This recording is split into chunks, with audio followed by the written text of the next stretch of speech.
What is your name and what office are you running for? So, Mohammad KAMAL, running for councillor in the ward Pihêsiwin. Why are you running?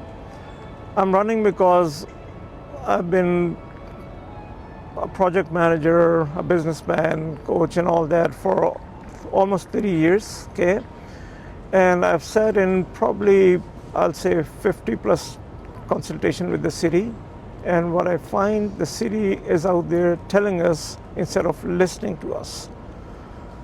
So I said, well, the only way to change it, if I can get in. That's why I'm running, because the city needs to listen what the people wants to say, not what the city wants to sell its idea. What was your most recent job? I own a medical clinic, so I run a medical clinic between me and my wife. My wife, she's a physician, so I came from work. And elaborate, you're coached for what?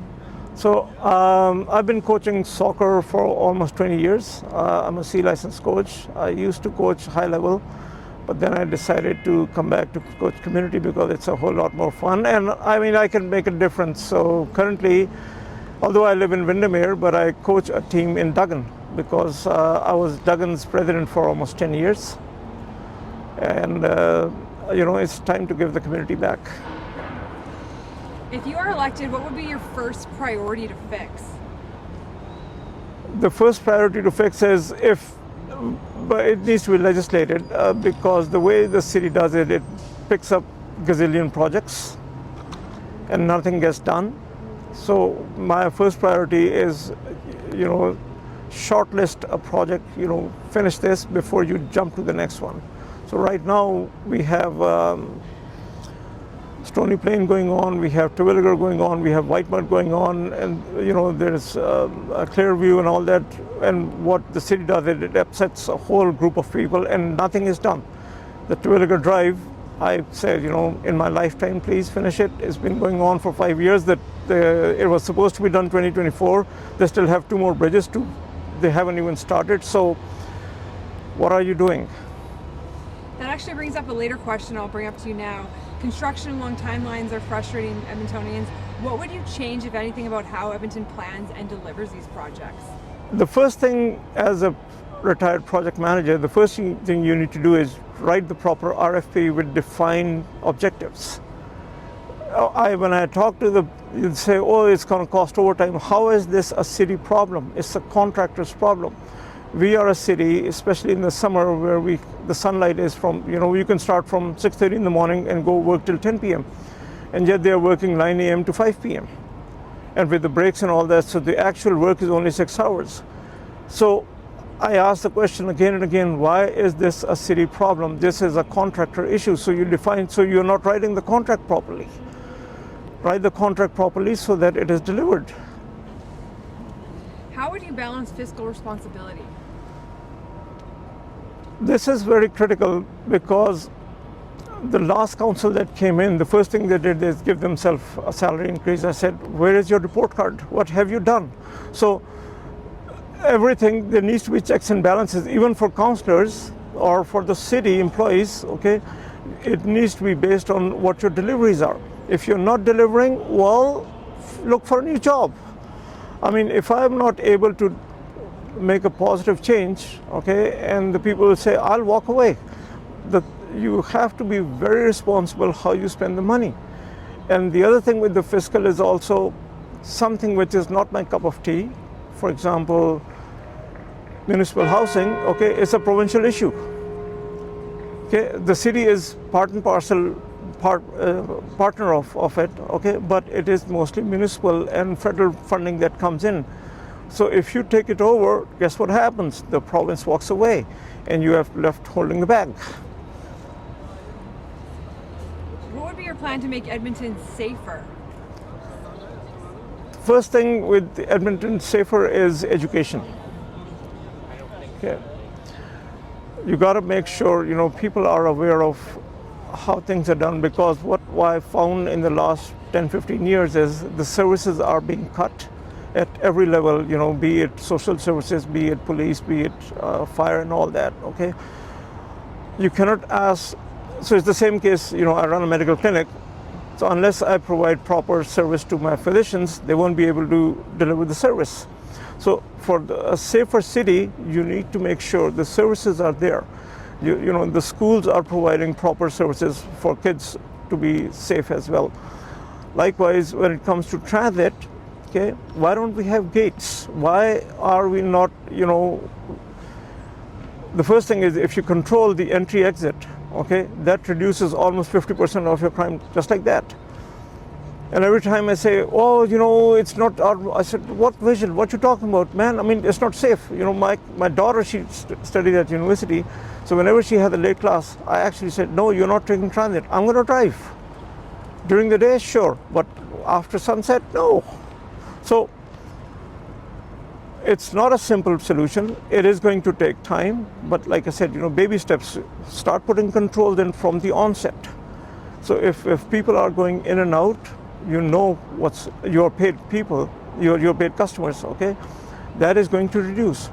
But it is, again, you know, it has to be a full partnership. You cannot work in silos, you know, you just give it to social services or this is a police problem, this is a fire station. No, it is a collective problem. It's like the old African saying, you know, a whole village raises a child. You know, it's not you cannot work in silos. Where do you stand on infills and what is the path forward? So to me, infill is just like AI, it's a reality of life. Okay. However, it was pushed through without forward thinking. Right now, infills are done without any parking. So my question to the city was, tell me a household that does not have a car.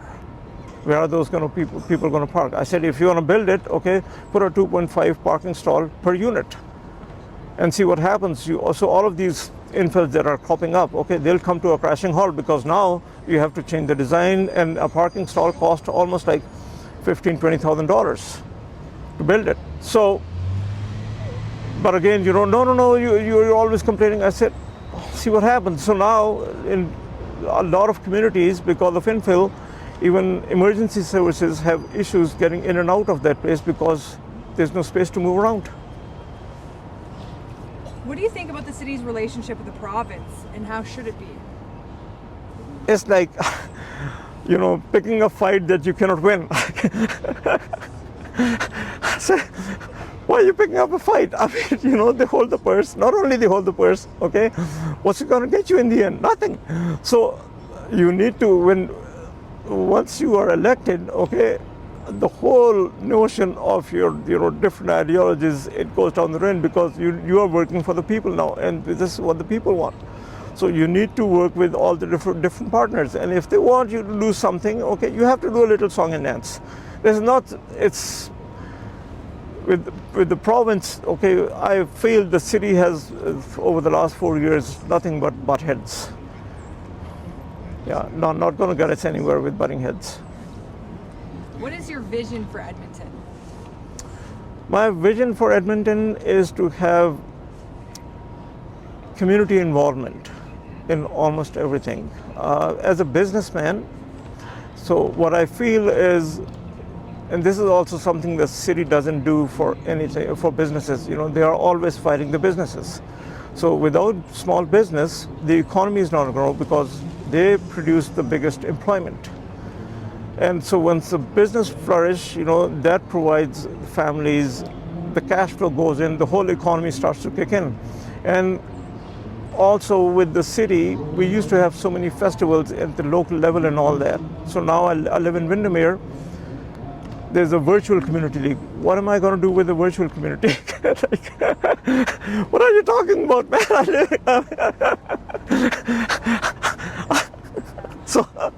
So they're talking about these things virtual. I said, you know, we are social. Okay, we need to mingle. It's not the virtual. What am I going to do with the virtual? You know, they're talking about crime and all that. I said, when was the last time you knock on the neighbor's door and have a cup of tea or a cup of coffee? So why don't we meet? It's like, you know, you drive out, you come back and you're in your silo. No, we live in a city. If you want to do that, be a hermit. Go live in the jungle somewhere. If elected, what's one thing you want people to remember you accomplished at the end of your term? first thing that I was there every time. I show up for work regardless. Okay. Second thing is I'm always listening, because I never said I'm it. Okay. I have ideas. Okay. However, if somebody comes to me, doesn't really matter, young or old, okay, which is a better idea, okay, I have to take that. So I would like the city to remember me. Yeah, he listened and he worked for us instead of working for himself.